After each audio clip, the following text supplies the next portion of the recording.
बोले कृष्ण कन्हैया लाल की, सद्गुरु महाराज की, प्राणनाथ प्यारी की, राजा श्री महाराज की, श्रीमद् विद्या कथा की। आइए अपने परब्रह्म परमात्मा पूर्ण ब्रह्म परमात्मा श्री राजी महाराज की हम कल वितक श्रवण कर रहे थे।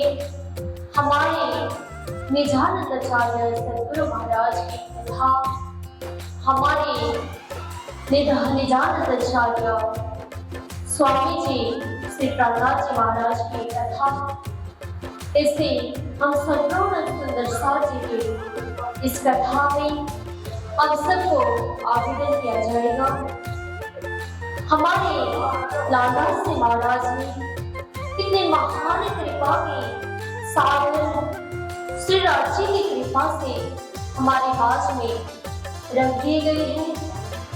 तो हम इतने भाग्यशाली थे कि हमारे परब्रह्म परमात्मा एक ब्रह्म आत्मा के लिए कितनी श्रद्धाएं, कितनी भक्ति की भावना को एक समर्पित किया गया, जो अपने जीवन को धन्य बनाने के लिए ये सदवाणी को बुझाए दिए गए इस संसार में, जिस संसार में असत जल दुख रूपी जिमी है, जहाँ पर दुख ही दुख है, माया ही माया है, जहाँ पर हमें कोई भी परमात्मा के निशान मिलने में बहुत मुश्किल हो जाती है। फिर भी परमात्मा ने हमें ऐसी मेहरबानी कर दी कि जब बाड़ी लेकर संसार में अवतरण हुए थे, तब उन्होंने कहा कि कीव कर जिन जान मना धने से लाई थामसे बचना। ये तो केवल कविता नहीं है जो आप सोच रहे होंगे। हम एक साधारण मनुष्य के भावना में ये चीज बहती है कि संसार रूपी माया ने इतना पकड़ के वो भाव प्रकट करवा देती कि कौन हम ये पानी पड़े तो शायद ही कोई किसी ने रचा होगा, यही तो भाव ऊपर हो सकता है ना। तो उसी प्रकार धनी जी ने ये कहा कि कोई किसी ने ये वचन की बाणी, ये तो साक्षात धनी स्वयं प्रकट करके ये वचन बाणी हुई है। ये तो कोई किसी ने कथा हुआ कविता नहीं है, कोई किसी ने बोली हुई वचन की सारी केवल नहीं है। ये तो साक्षात भावधनी पूर्ण ब्रह्म परमात्मा श्री कृष्ण राधे अस्तापित ने खुद आके ये वाणी को कहा गया वचन है। ये शब्द इस चौपाई के माध्यम से प्रहलाद जी के हृदय रूपी धाम में राजी महाराज साक्षात विराजमान होगी। ये शब्द कहाना पड़ा क्योंकि सुंदर साथ क्यों ना हमें पहचानना, ये हमें पहचान तो कर दीजिए। ये जीने में आके हमें कोई मेरी मोमिनी कायना फिसल न जाए कि मैं उनके सरपरवार का भरतार स्वरूप हूँ। मैं उनके भरतार स्वरूप को ही अगर ब्रह्म अंगना ना पहचानी तो ब्रह्म सृष्टि कैसे वो आगे तक हमको पहचान कर सकते। तो इसलिए ये साक्षात वाणी हमारे पास में रखते हुए हम कभी कभार भूल पड़ जाते हैं। इसलिए बाहरिया नजर को मार देना तो अंदर की नजर को खोल के उस ब्रह्म वाणी को बढ़ाओ, तब उनके अंदर 5 शक्ति की दवार हो जाती है। मैंने कल भी बताई थी कि क्या है 5 शक्ति। धनी जी को जो साथ बदलना नूर हुकुम खुद बोल बदलना, ये वचन वाणी जब इस सत्य की दबान हो जाती है तभी धनी परमात्मा को पहचान कर पाते हैं। अगर ब्रह्म सृष्टि में भी ये सत्य की दबान ना हो जाती तो वो अपने परब्रह्म परमात्मा के भरतार स्वरूप को ना पहचान सकते। तो इसलिए प्रहलाद जी महाराज ने कल के प्रश्न तो कहाँ पहुंचे थे आपको पता होगा ना। अब तो कृष्ण की प्राप्ति होने वाली थी कि अपने परब्रह्म परमात्मा संसार में सुतपा और कृष्ण को वो वरदान के रूप भगवान श्री कृष्ण विष्णु स्वरूप इस संसार में प्रकट होने वाले हैं। तो ऐसे रूप में प्रकट होने वाले हैं शंख चक्र गदा पद्मधारी चारधार भुजा वाले भगवान विष्णु संसार में अवतरण होने वाले हैं। अपने गर्भ में कौन आ रहे हैं कुछ भी पता नहीं था। कंस को अब इतना गदगद हो रहा था कि अब ये आत्मा बचा मेरे हाथ में उठाए तो मैं इससे मुक्त हो जाऊंगा जो मेरा दुश्मन था। अब मैं कैसे आगे बढ़ूं? अब ये दुश्मन कब पैदा होगा वो भी इंतजार में बैठा था कि भगवान श्री कृष्ण की आने की प्रतीक्षा तो एक अवसर में भी करना पड़ा। फिर भी एक उतना अत्याचार था कि उन्होंने संसार में इतना परेशान किया लोगों को। अपने माता पिता को भी परेशान किया तो फिर अपने बहन को भी अपने जवाई को भी ऐसे परेशान देते रहा। फिर भी वासुदेव और देवकी अपने पुत्र को जन्म तो दिए गए। अष्ट भुजा वाले भगवान श्री कृष्ण विष्णु अवतार को बड़े रूप में आकर के अपनी मैया को कहते हैं, अरे मैया मैं आज आपके गोद में प्रकट हो रहा हूँ। आप मुझे देख तो रही हो, अब मैं उसी जो मैंने पहले आपको वचन दिया था कि मैं आपके संतान करके संसार में प्रकट हो जाऊंगा, तो उसी वचन के मैंने आपको पूरा किया। अब मैं प्रकट होने जा रहा हूँ आपके पुत्र के रूप में। मैंने संसार में जन्म लेने की चेष्टा की। अब ये कृष्ण तो यहाँ रहने वाले नहीं है क्योंकि ये तो साक्षात परब्रह्म परमात्मा थे, इसलिए उन्होंने असुरों को भी नींद में पड़ा दिए। देखिए जब भगवान श्री कृष्ण संसार में गोद में अवतरण हो गए, वासुदेव और देवकी के गोद में आ गए, तब संसार में 12 बजे के रात में उस भी किसी को पता नहीं भगवान कौन से टाइम पे प्रकट हुए। रात के 12 बजे की समय में तब गोद में किसी को पता नहीं चला कि देवकी माँ को आज ही बच्चे प्रकट हो रहे हैं। किसी को पता नहीं था तो अपने बेबी की ख्याल तो अपने पति ने ही करना पड़ता है ना।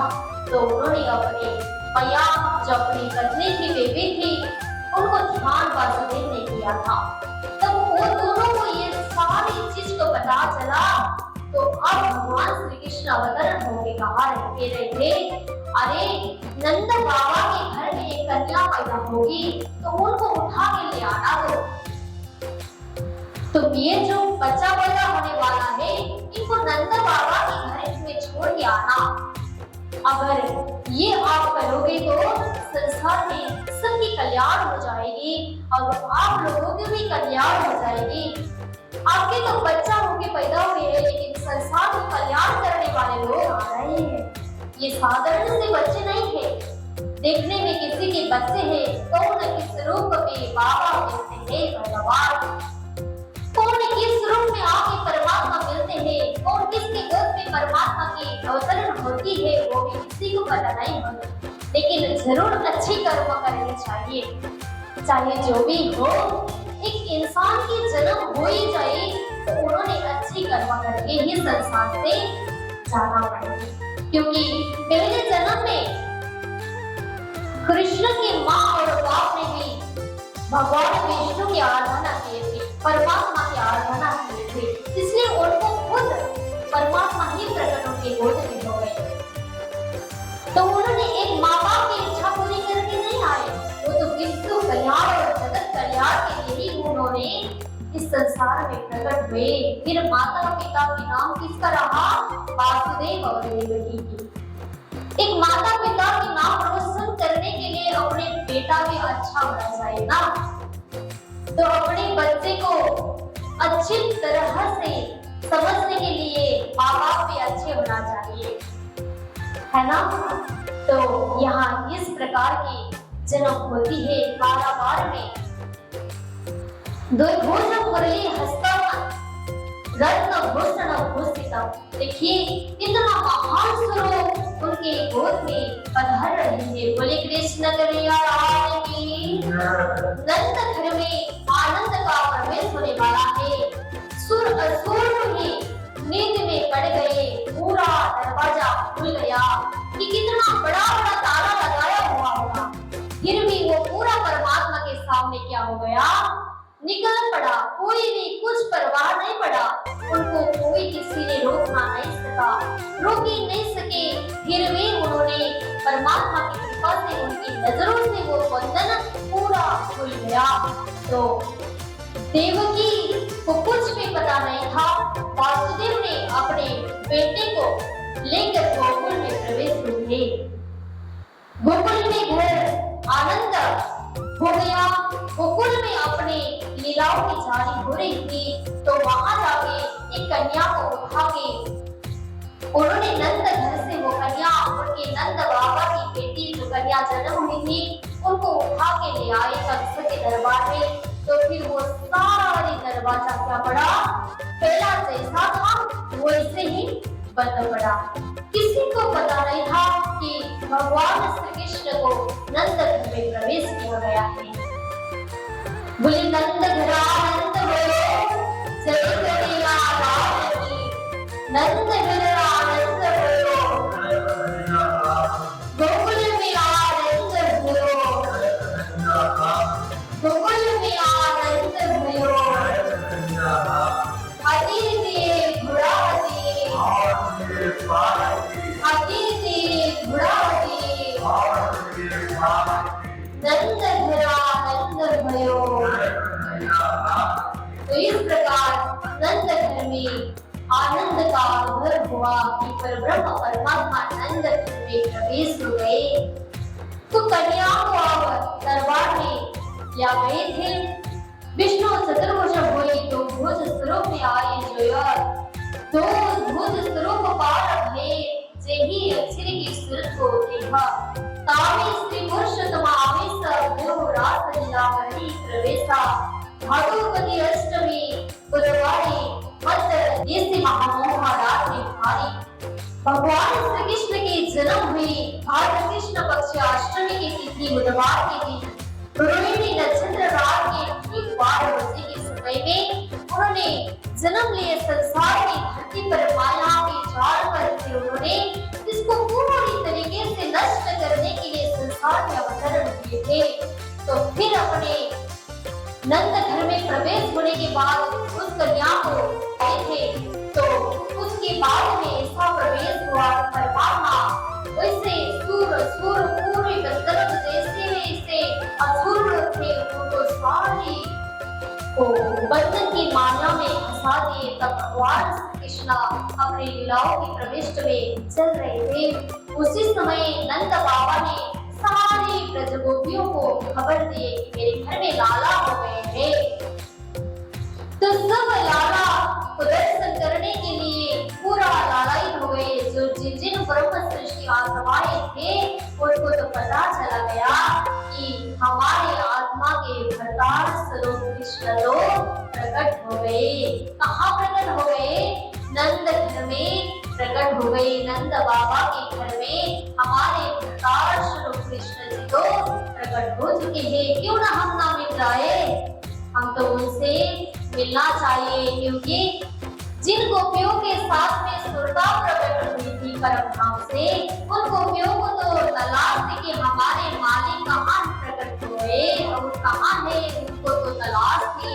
जब नंद घर के बाबा ने जाके गोपियों को कहा मेरे घर में लाला प्रकट हुए, तो ब्रह्म सृष्टि आत्माओं को तो पता चल गया कि हमारे भरतार स्वरूप पर ब्रह्म परमात्मा श्री कृष्ण तो गोकुल में प्रकट हो गए, नंद बाबा के घर में प्रकट हो गए।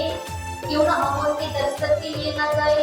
तो रोज रोज गोपियों के आंख में तलाश होने लगी, तो प्यास धड़कने लगी कि जब उनको ना देखे बिना तो वो रहने ही न पा सकते थे। तो उनकी ऐसी हालत हो थी कि उनकी आत्मा परमात्मा के मिले ही बिना ऐसे रह रहे थे। तब उनको भरतार के स्वरूप की खबर मिली, तब तो वो इतने खुश पड़े कि हम क्यों ना उनके घर में नंदन में आनंद के उत्सव मनाने क्यों न जाए। तब सब सारी गोपियों तो नंद बाबा के घर में जाके नंद उत्सव मनाने लगी। नंद घरा नंद भयो, नंद घरा नंद भयो, हाथी से घोड़ा से, हाथी से घोड़ा से। तो हम उनके कृष्ण के आगमन के भजन हमारे भाई गा देते थे, तो हम श्रवण करते हैं। तो उसके बाद में फिर हमारे प्रसंग को आगे बढ़ाते हैं।